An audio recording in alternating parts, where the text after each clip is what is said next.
भारत की communist party मार्क्सवादी जिला कमेटी शिमला ने लद्दाख के सामाजिक कार्यकर्ता सोनम वांगचुक की गिरफ्तारी के खिलाफ उपायुक्त कार्यालय शिमला पर जोरदार प्रदर्शन किया। प्रदर्शन का नेतृत्व जिला सचिव विजेंद्र मेहरा, जगमोहन ठाकुर, बालराम और अनिल ठाकुर ने किया।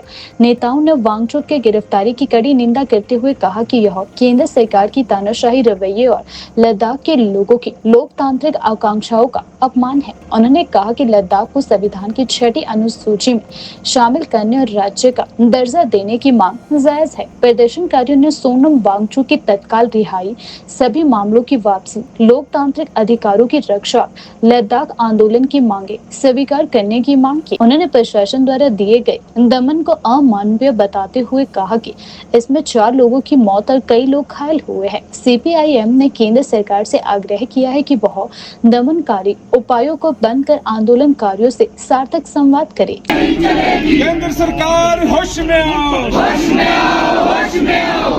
केंद्र सरकार होश में आओ, होश में आओ, होश में आओ। लद्दाख की जनता पर दमन नहीं चलेगा, नहीं चलेगा, नहीं चलेगा। लद्दाख की जनता पर दमन नहीं चलेगा, नहीं चलेगा, नहीं चलेगा। जो भी इस देश के अंदर पिछले कुछ समय के अंदर हो रहा है, बड़ा दुर्भाग्यपूर्ण है इस मायने में कि लोकतांत्रिक मूल्यों का गला पूरी तरह से घोटा जा रहा है।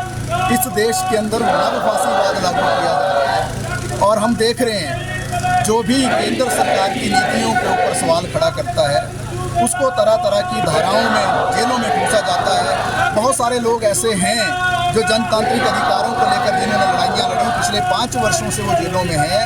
और ये लेह लद्दाख के अंदर जिस तरीके से अपनी मांगों को लेकर सबको मालूम है इस देश के अंदर एक मशहूर जो सामाजिक कार्यकर्ता हैं सोनम वांगचुक, जिन्होंने शिक्षा के क्षेत्र में, पर्यावरण के क्षेत्र में, जिन्होंने दूसरे अन्य क्षेत्रों में एक गंभीर काम किया और देश के लिए एक अपना योगदान दिया।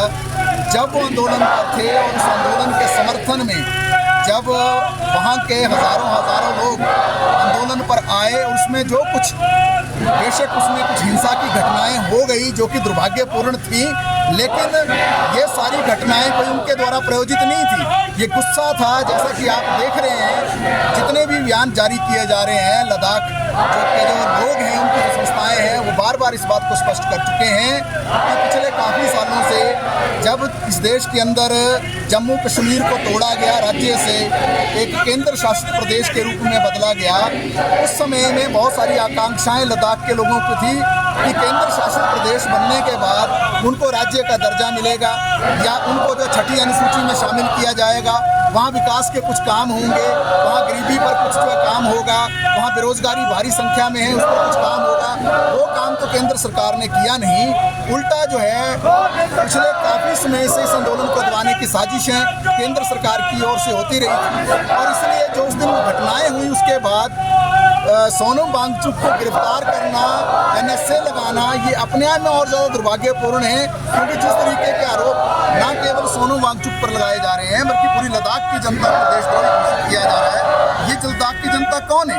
ये लद्दाख की जनता वो है जो लगातार हमारी सेना के पीछे कंधे से कंधा मिलाकर, अगर बॉर्डर पर कोई लोग रहते हैं, ये जो बॉर्डर पर लोग रहने वाले हैं, सबसे ज़्यादा अपने देश की सरहद की रक्षा करने के लिए सेना के साथ इनकी कुर्बानियाँ होती हैं, इनका रोल होता है, इनकी भूमिका होती है। पूरे के पूरे लद्दाख को आप पेंट कर रहे हैं, देशद्रोही हैं, तरह तरह की आप जाली झूठे आरोप लगाकर जो है लोगों के ऊपर जो है अत्याचार कर रहे हैं। आप बताइए, जब आंदोलन हो रहा था अगर उसमें कुछ ऐसी कोई घटनाएं भी हो गई तो आपके पास ऑप्शन थी, आप आंसू गैस छोड़ते, आप पैलेट गन्स को इस्तेमाल करते, आप दूसरी चीज़ें इस्तेमाल कर सकते थे, लेकिन आपने तो सीधी गोलियां चलाई और सिर के ऊपर चलाई। और आपने तो जो फौज से रिटायर आदमी है उसको नहीं बख्शा, जिसने देश के लिए जो कुर्बानी दी थी उसको आपने मार दिया। 4 युवाओं की आपने हत्या कर दी, 80 से ज़्यादा गंभीर रूप से घायल हैं, 50 जो युवा हैं, वो युवा जो अपने रोजगार को लेकर अगर चिंतित हैं, अपने आर्थिक हितों को लेकर चिंतित हैं। और लद्दाख के अंदर जब से जम्मू कश्मीर के अंदर 370 हटाई गई है, हमारी पार्टी शुरू में भी इस बात को कह रही थी जब ये 370 हटाया जा रहा था, ये 370 जो हटाया जा रहा है इसके पीछे एक गहरी साजिश है केंद्र सरकार की, बड़े बड़े उद्योगपतियों के साथ मिलकर, पूंजीपतियों के साथ मिलकर। और ये जो सपने दिखाए जा रहे थे जनता को कि आप वहाँ जाकर जम्मू कश्मीर में ज़मीनें खरीद सकते हैं, आज क्या हुआ वहाँ? आप देख देख रहे हैं पूरी जमीनों पर कब्जा कौन कर रहा है? उद्योगपति कर रहे हैं, बड़े बड़े पूंजीपति कर रहे हैं। या लद्दाख क्यों इंपॉर्टेंट हो गया है? लद्दाख के अंदर जो प्राकृतिक संसाधन है, लद्दाख के अंदर जो खनिज है, लद्दाख की जो जमीनें हैं, लद्दाख के अंदर जो दूसरी चीजें हैं, लद्दाख के अंदर जो इवन की सौर ऊर्जा का जो भंडार है, उस सारी चीज पर कौन काम कर रहा है? अडानी वहां घुस गए हैं, दूसरी कंपनियां वहां घुस गई हैं, और वहां के लोगों को ये मांग कि हमें छठी अनुसूची में शामिल किया जाए, कौन सी गलत मांग है?